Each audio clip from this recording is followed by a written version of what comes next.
Hey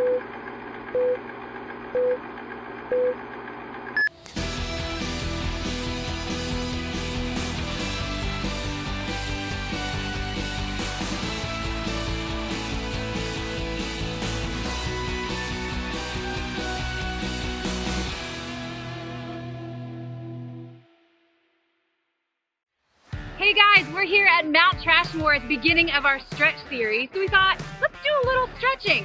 So we have Lauren, a dancer, and Ryan and Mr. Pierce, not dancers. We're gonna get warmed up before we start to stretch.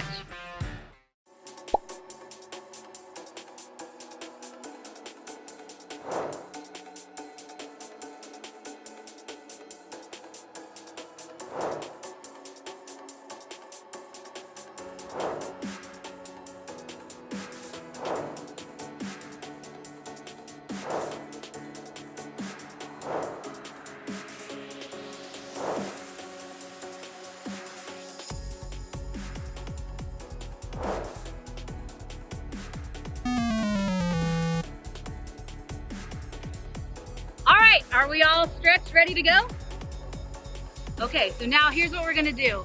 Lauren is gonna show us some stretchy dance moves, and these guys are gonna try to imitate them. Round 1.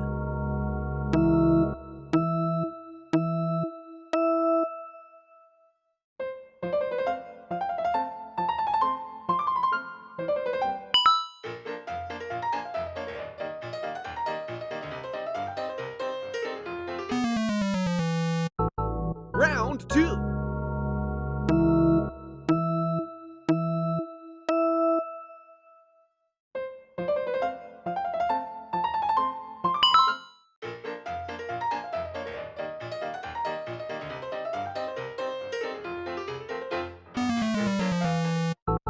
Round 3.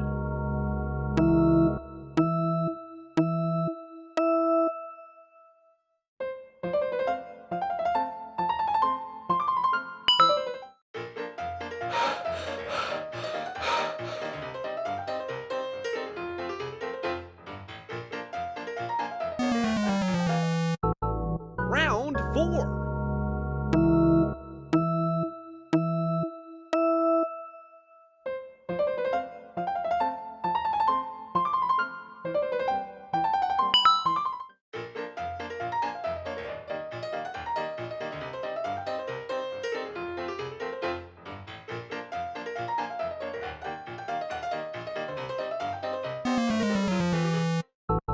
Round 5.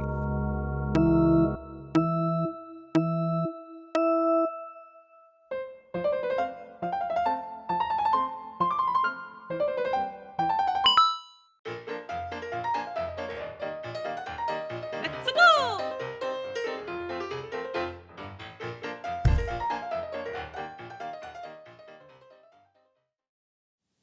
Hey everybody, welcome to our 4-week series called Stretch. Although things are still crazy and we can't all be together, we are excited about this series.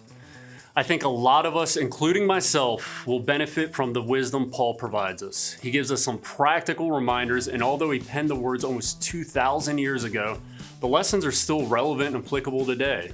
It's almost like someone really smart was given him the words to write down. As we jump into this series, I want to ask you a basic question about your faith. Who has ever experienced roller coaster faith? You know, when you have the highs and the lows and the ups and downs of your faith. Sometimes you're excited and passionate about your faith, but other times you're bored and disinterested. Maybe right after you became a Christian, you were excited and on fire, but you don't feel that way now.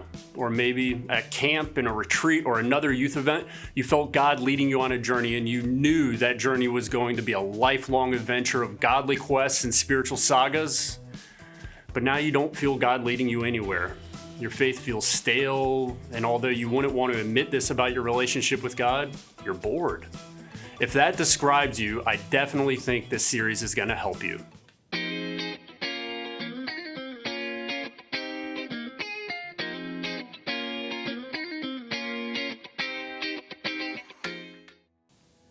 But before I explain how this series will help you, I want to start with a few examples. Just a minute ago, you saw our stretchy intro video.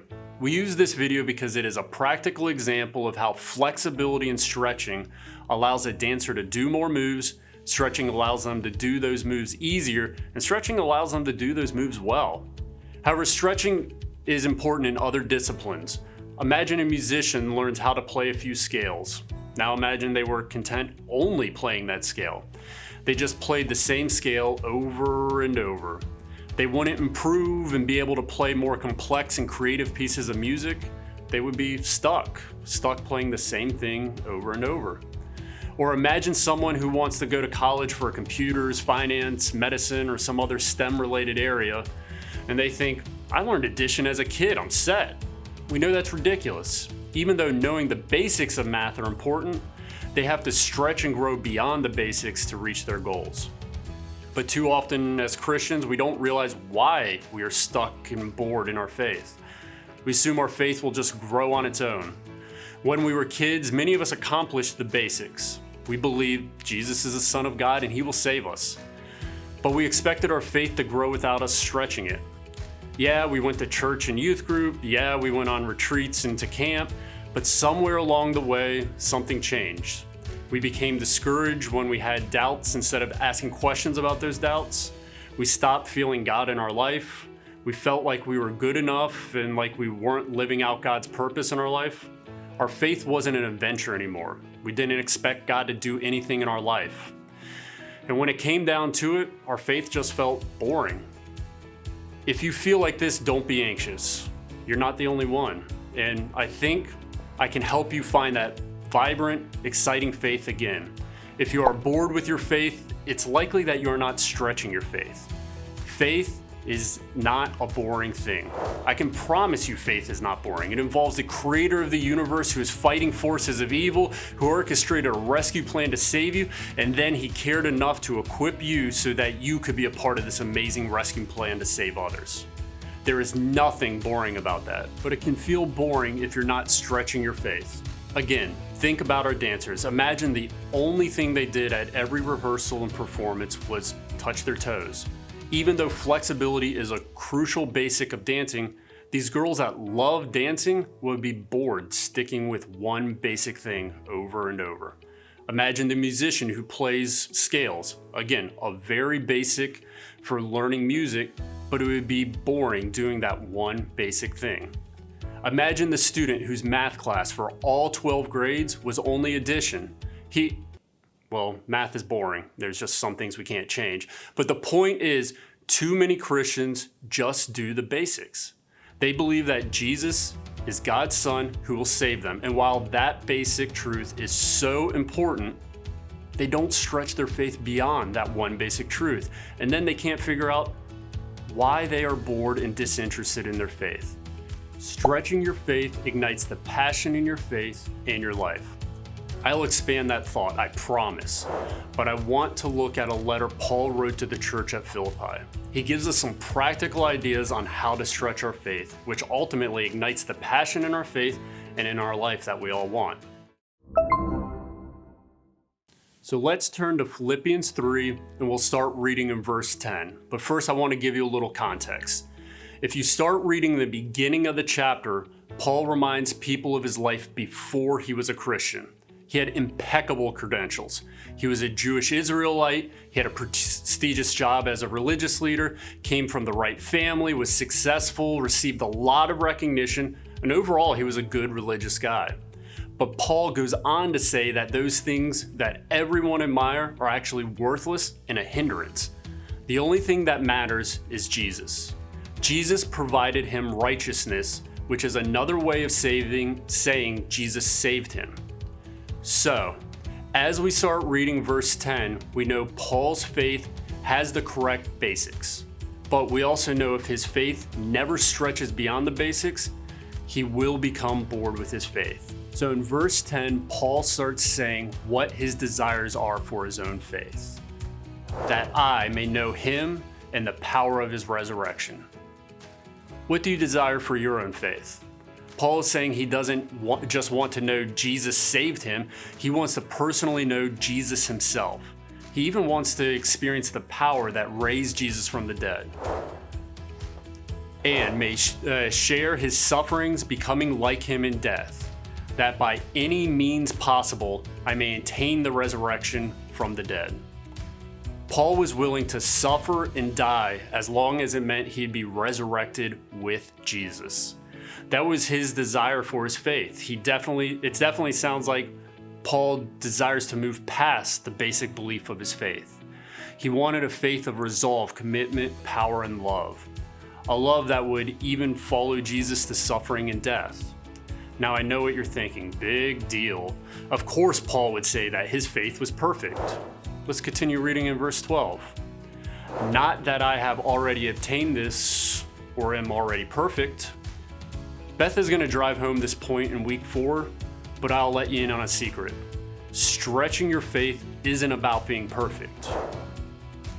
But I press on to make it my own because Jesus Christ has made me his own. Brothers, I do not consider that I have made it my own, but one thing I do, forgetting what lies behind and straining forward to what lies ahead. I press on towards the goal for the prize of the upward call of God in Jesus Christ. Paul says even though he listed the things he desired for his faith, he still had not achieved them. Instead, Paul was committed to pressing forward to obtain the type of faith he wanted. He knew he wanted a faith that was bigger than just the basics. But he also knew that to get that faith, he'd have to commit to stretching beyond the basics. That sounds so simple. Paul wanted to stretch his faith, so he committed to stretching his faith. However, too many of us, and I include myself, we assume our faith is just going to stretch on its own or God is going to stretch it for us, and we never make the commitment to stretch our faith. So here's a truth I want you to take away today. If we want our faith to stretch beyond where it is today, we have to make a commitment to do something different than we're doing today. And I'm not saying a one-time commitment. Likewise, we need to make an intentional commitment to stretch our faith day after day, week after week, month after month. We make this type of commitment to grow our athletic abilities, musical skills, and learn a subject, but we don't always make that type of commitment to stretch our faith. Scripture is filled with stories of people whose faith was strong and who did big things for God, but we also have examples of that in our church, in our youth group. God helps people stretch their faith. Over the next weeks, we'll talk about practical ways we can do that, but it all starts here. You can stretch your faith with a commitment. So, do you want your faith to grow? Do you want it to get stronger? 10 years from now, do you want to follow Jesus? Love God more than you do today? Love people more than you do today? Do you want to make a lasting impact in the world? To reach our goals 10 years from now, we have to start with a commitment today, a commitment to stretch and keep stretching. Every week of this series, we're going to ask you to make one of our stretch commitments. This week, which stretch will you commit to doing? The first one you might commit to is showing up. Maybe you'll commit to showing up every week to this series, to listen, to discuss, to consider how God might want you to stretch your faith this school year. The first step towards having a stronger body isn't a 2-hour spin class, it's walking into the gym. The second commitment you might make is follow Jesus. If you've never made a commitment to follow Jesus before, today might be a great day to start. Or maybe you made a commitment to follow Jesus once before, but your excitement has faded and you're having a tough time keeping your commitment. If that's you, today might be the day to get it back. No matter how many times we forget our commitments to Jesus, he never forgets his commitment to us. He's always waiting for you to come back to him. Maybe your commitment is love God. You already love God and you're pretty committed to following Jesus, but you want to grow your relationship with God. Maybe you want to spend more time with God, or you're tired of struggling with the same mistake over and over. We'll talk about that more and how we can get rid of that in the coming weeks. But today you can commit to growing in your love for God. Love others.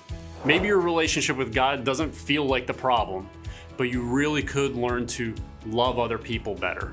After all, Jesus said in many different ways that if we're going to love God well, we have to love each other well. Maybe the best way for you to stretch your faith right now is to ask God for the help you need to care more about other people and love someone you struggle to love.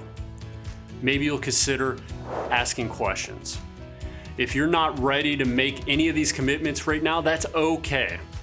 If you have questions or doubts, or you want to know more about why so many people in our youth group follow Jesus, this is a safe place to ask those questions. You may not find every answer you're looking for, but you might find something new that you'd love to discover. Regardless of what commitment you've made, just remember your faith doesn't stretch overnight. It has to start somewhere, and it can start today because you can stretch your faith with a commitment.